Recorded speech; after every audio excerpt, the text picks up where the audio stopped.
সুপ্রিয় দর্শক সবাইকে স্বাগত জানাচ্ছি সময়ের গল্পে। আজকে আমার সাথে একজন বিশেষ অতিথি, জনপ্রিয় সঙ্গীত শিল্পী, এই সময়ের অন্যতম জনপ্রিয় সঙ্গীত শিল্পী, জাতীয় চলচ্চিত্র পুরস্কার প্রাপ্ত দিলশাদ নাহার কণা। কেমন আছেন? খুব ভালো আছি রনো। আজকে খুব সুন্দর একটা ড্রেসে দেখতে পাচ্ছি এবং বরাবরই দেখতে পাই আমরা। আজকের কাপড় এবং আজকের সাজ, আজকের স্টাইলিং নিয়ে জানতে চাই। আম, আজকে ড্রেসটা বানিয়েছেন আমি যার কাপড় ম্যাক্সিমাম সময় পরি, আফসান বিন্দু, আপনাদের খুবই পরিচিত মুখ অভিনেত্রী আফসান বিন্দু। তার একটা বুটিক আছে, সেখান থেকেই বানিয়েছি ড্রেসটা। আর styling, makeup, everything done by me actually. একজন অভিনয় শিল্পী, একজন তারকা, একজন সিঙ্গার, তার জন্য এই যে নিজে সবটা পারা, এটা কতটা জরুরি আর এটা কিভাবে শিখে নিলেন? আই থিঙ্ক জরুরি বলে কিছু নাই, এটা যার যার পার্সোনালিটির উপর ডিপেন্ড করে। আমি আসলে ছোট থেকে সাজগোজ করতে, একটু নিজেকে গুছিয়ে রাখতে পছন্দ করি ছোট থেকে। একেবারে যখন একদম ছোটবেলায় তো এইসব গান শিখি যখন করতাম, দেখা যেত যে এক কাপড় আরেকদিন পরলে আমার মন খারাপ হয়ে যেত, আম্মু নিজের হাতে কাপড় বানিয়ে দিত। সো এটা আসলে মেবি আমার ছোট থেকে, এটা আমার চারিত্রিক একটা বৈশিষ্ট্য যে আমি নিজেকে সুন্দর দেখতে চাই।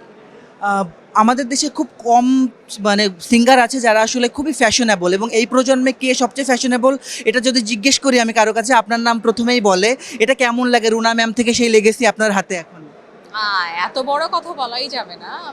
আমি এত কিছু ভাবি না, আমি জানি না আসলে কি এটা বলে কিনা, বাট আমি আসলে নিজেকে ওই বললাম যে আমার নিজেকে সুন্দর রাখতে ভালো লাগে, তাই রাখি।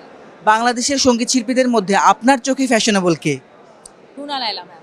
আর এই প্রজন্মে অনেকে অনেকে এখন খুব সবাই, মানে আমি বলবো যে যে যে যার যার জায়গা থেকে প্রত্যেকজন তার নিজস্ব স্টাইল মেনটেন করে। কিন্তু কেউ শাড়ি পরছে, শাড়ি পরে তার স্টাইল মেনটেন করে গাচ্ছে, কেউ আবার হয়তো বা একটু রাফ অ্যান্ড টাফ একদম গেট আপ দিয়ে গান করছে।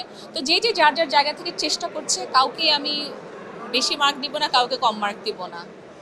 আজকে নমিনেশন পেয়েছেন, আশা করি যে পুরস্কারটা আপনি পাবেন। এটা কি দুষ্টু কোকিলের জন্য? না, কন্যার জন্য নমিনেশন। কন্যার জন্য এটা কততম অ্যাওয়ার্ড হতে পারে যদি আজকে পান? আই থিঙ্ক এটা সেকেন্ড হবে যদি হয়। আচ্ছা আচ্ছা, অ্যাচিভার্স অ্যাওয়ার্ডটাই প্রথম ছিল। জি। আর আজকে কন্যা গান নিয়ে আপনি কি বলবেন, যে কন্যার যে জার্নি এবং যে এত সফল একটা গান, এই ধরনের গান আসলে তো সবসময় আসে না। আরেকটা কন্যা আমরা কবে পাবো? আসলে এভাবে তো আসলে আমরা যখন কোনো গান বানাই এভাবে আশা করতে পারি, বাট এটা আসলে টোটালি ডিপেন্ড করে মুভি কিংবা ব্যানার অথবা দর্শকের অ্যাকসেপ্টেন্সের উপর ডিপেন্ড করে।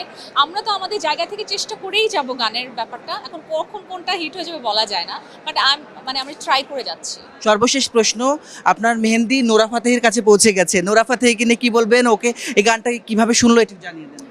ওই গানটা যে কম্পোজ করেছে সঞ্জয় আমাদের বাংলাদেশেই ছেলে, বাট ও বলিউডে অনেক কাজ করে, এলেতে কাজ করে। অ্যান্ড নোরার সাথে তেতেমা গানটা ওর হিট হয়েছে, হ্যাঁ, মধ্যে right. শ্রেয়া ঘোষালের গাওয়া। তো আমরা যখন রেকর্ডিং করি তখন আমরা দুই একবার ভিডিও কলে সঞ্জয়ের সাথে খুব ভালো রিলেশন, কথাবার্তা হয়েছে, আমরা জানি। ও গানটা শুনেছে, তো ওই একটা ক্লিপিংস আর কি সঞ্জয় আমাদেরকে পাঠিয়েছিল যে গানটা শোনার পর ওর কেমন লেগেছিল, ওইভাবে।